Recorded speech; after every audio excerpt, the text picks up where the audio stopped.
Ini kalau bicara rakyat, kehendak rakyat dan lain sebagainya, saya seperti dejavu karena sebelum 97 Pak Harto bilang Madik Pandito, terus ada yang membisiki, tapi ini kehendak rakyat Pak, Bapak harus menjabat lagi dan menjabat Saya lagi. kasih contoh, nggak usah jauh-jauh Pak Vito. Ya. Saya kasih contoh, nggak usah jauh-jauh.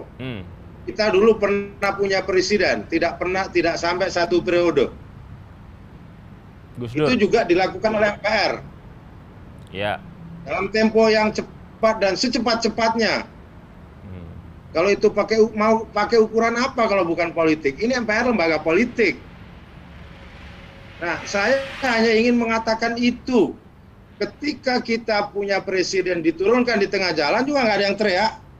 Ini ada orang mau 3 periode, kenapa kita halangi? Kalau itu kehendak rakyat, kan begitu.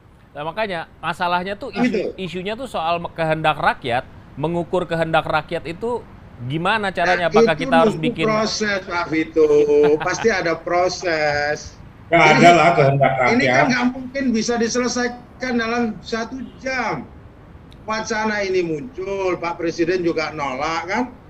Pak Jokowi juga nggak mau. Ya nggak apa-apa. Tapi kalau ini sekali lagi meskipun Presiden juga tidak mau, kalau itu jadi kehendak rakyat, jadi itu barang jalan. Iya, enggak idealnya itu, Mas Jazil. Itu pakai menggunakan logika kan? Iya, logikanya nggak ada indikasi nih. Iya, hari ini belum ada indikasi. Iya, belum ada.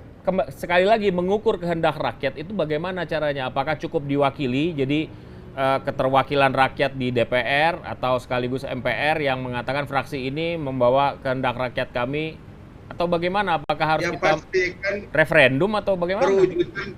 Perwujudan kedaulatan rakyat. Kita kan tahu bahwa kita negara demokrasi, kedaulatan ada di tangan rakyat. MPR itu ada di posisi itu yang memiliki kewenangan untuk mengubah undang-undang, kan begitu? Jadi MPR masih ada. Iya, dan betul. Punya fungsi mengubah undang-undang. Kan logikanya gini nih. Undang-undang.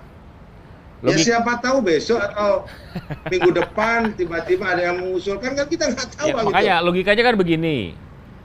Itu akan terjadi kalau rakyat menghendaki.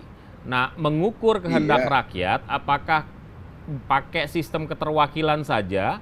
Jadi ini urusan politik sebenarnya pada akhirnya, yang partai-partai yang tercermin dalam fraksi-fraksi di DPR dan juga sebagian DPD yang kemudian memutuskan rakyat berkehendak, yuk kita bikin 3 periode, atau kita bikin jajak pendapat, atau seperti apa bentuknya?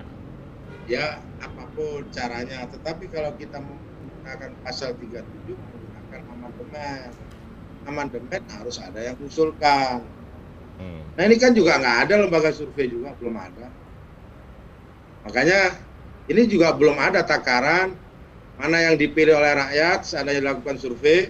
Kalau itu masuk di amandemen ya Pak, ada mengusulkan apakah 1 periode, 2 periode, atau 3 periode, kan nggak ada juga kajiannya. Kita hari ini hanya taat kepada konstitusi yang menyatakan 2 periode. Saya juga hormat itu. Tetapi kita juga tidak boleh menghalang-halangi jika ada yang kehendak yang ingin 3 periode. Tapi lewat mekanisme konstitusional ya Pak. Ya. Bukan mekanisme yang lain. Oke.